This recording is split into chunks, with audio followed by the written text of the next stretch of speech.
እስልምና አንድ ነው። ኢትዮጵያ ውስጥ ያለ እስልምና ባረግነው ጥናት ከሌላ ሀገር ያለው እስልምና ጋር አንድ አይደለም።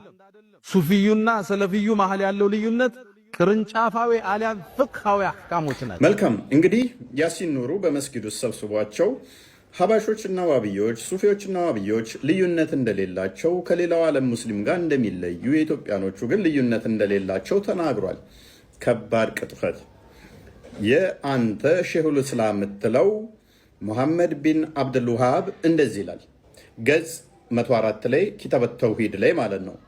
ካላህ ስሞችና ባህሪያት አንዱንም አለመቀበል ከእስልምና ውጪ ያደርጋል። አንዷን እንኳን አለመቀበል ከእስልምና ያስወጣል ይላል። ስለዚህ እነሱ አላህ ይሮጣል፣ ይስቃል፣ አላህ እጅ አለው እግር አለው የሚለውን በሙሉ አይቀበሉም። እንኳን አንዱን ተውና ሁሉንም አይቀበሉም። ይበልጥ ግልጽ ለማድረግ ይሄንን በእኛ በሙስሊሞችና በእነዚህ በሙሸቢሃዎች መካከል ያለው የእምነት ልዩነት የበለጠ ግልጽ እንዲሆንላችሁ ይህን ሰው አድምጠን እንመለስ። እዚህ ቦታ ላይ እንግዲህ እኛ ለአላህ ፊት እንዳለው እጅ እንዳለው እናሰብታለን። ለአላህ ባት አለው ብለን እናሰብታለን። አላህ ከባቱ ገልጦ ለኔ ስጁድ አድርጉ ይላል። አያሉ ጌታ ጀሃነም ሞላስ ብሎ ሲጠይቃት አልሞላሁም ስትል አላህ እግሩን ያሳርፍባታል። ለአላህ ሁለት አይኖች አሉት። አላህ Subhanahu Wa Ta'ala ይስቃል። እነዚህ ለምሳሌ አላህ Subhanahu Wa Ta'ala ከአርሹ በላይ ነው ብለን እናምናለን በዛቱ። ውድ ወንድሞችና እህቶቼ በእኛና በእነዚህ በሙሸቢሃዎች መካከል ያለው ልዩነት መውሊድ የማክበር ያለ ማክበር ጉዳይ ብቻ መስሎ የሚታየን ከሆነ በጣም ተሳስተናል። የተወሱል የእስቲጋታ የተበሩክና የዚያራ ጉዳይ ብቻ መስሎ ከታየንም በጣም ተሳስተናል። በእኛና በእነሱ መካከል ያለው ልዩነት ውድ ወንድሞችና እህቶቼ ከዚህ በላይ እጅግ በጣም የከበደ ነው። ምክንያቱም እኛ አላህ Subhanahu Wa Ta'ala ብለን የምናመልከው ፈጣሪያችንና እነርሱ አላህ ብለው ሰይመው የሚያመልኩት እጅጉን የተለያዩ ናቸው።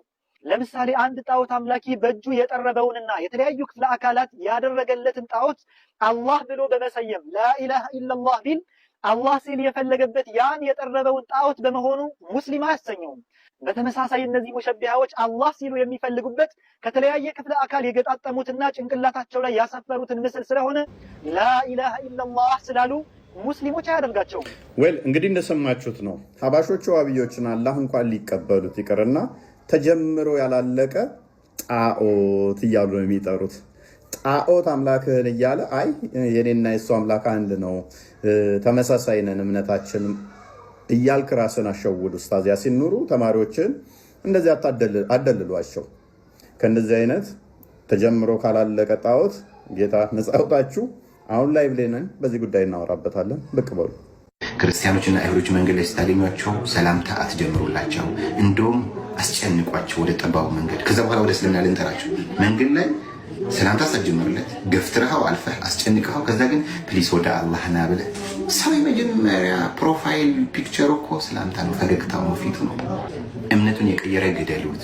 በዚህ ብሎክ እያደረግ እኛ ኃይል ብናገኝ ነገ ሚስቶቻችን እንወስድባቸዋለን፣ ምርኮ እናደርጋቸዋለን፣ ንብረታችሁን እንወርሰዋለን፣ ለእምነታችሁ ብር እናስከፍለዋቸዋለን። እንደዚህ የሚል ቁርአን ይዘን ታውቃላችሁ። ለእምነቱ ብር ይከፍላል ማለት እስልምና ተቀበለ እምቢ ካለ እስልምና ላለመቀበሉ ስላላሳመነው በእምነቱ ስላልቀየረ ብር እየከፈለ ይኖራል። ጂዚያ ይሉታል። አላህ ቁርአን ውስጥ የጠቀሰው ጂዚያ ሌላ፣ በሐዲሱ ከአባሲድና ከኡመያድ ዘመን እየተገለባበጠ የመጣ ፖለቲካል እምነት ደግሞ ሌላ። እስኪ በሰው ልጅ ታሪክ ወይም በእምነቱ በእንትኑ ማለት ነው በዚህ ኤግዚስት ባደረገው ዓለም ላይ ለእምነቱ ዋጋ ይከፈላል። ግብር መንግስት እንኳን ግብር ለሰራህበት፣ ለሸጥከው፣ ለገዛው፣ ላገኘው ሰርቪስ ይህን ያህል ክፈል ይላል። ምን ማለት ነው? ሰው ሙስሊም ሆን ብዬ እምቢ ስላለ ስለዚህ ግብር አስከፍለዋለሁ። የኛ አባቶች ሄደው ነበረ። ከዛ በከመንገድ መልሰዋቸዋል። ሸኔ አለ ብለው ማለት ነው። ከዛ እነሱ ደግሞ ራሳቸው እርስ በራሳቸው ካፈናቀለ በኋላ ወደ አርሲ ኑ ብሎ የነበረው የአሩሲ ስራ አስኪያጅ 8 ዓመት ሙሉ ኦርቶዶክሳውያንን ሲያርድ የነበረው አሁን ደግሞ እስላሞቹ ተፈናቀሉ በሚል ለእስላሞቹ እርዳታ ይዞ ሄዷል። ኦርቶዶክሳውያን እርዳታ እንዳይደርሳቸው አድርጓል። የሸዋ ኦሮሞ ኦርቶዶክሶች እና አማራ ኦርቶዶክሶች እርዳታ እንዳያገኙ ከልክሎ የመለሰው ይሄ አራጅ አሁን ብልጽግና ነው ተመርጧል፣ ለሌላ እርድ ማለት ነው።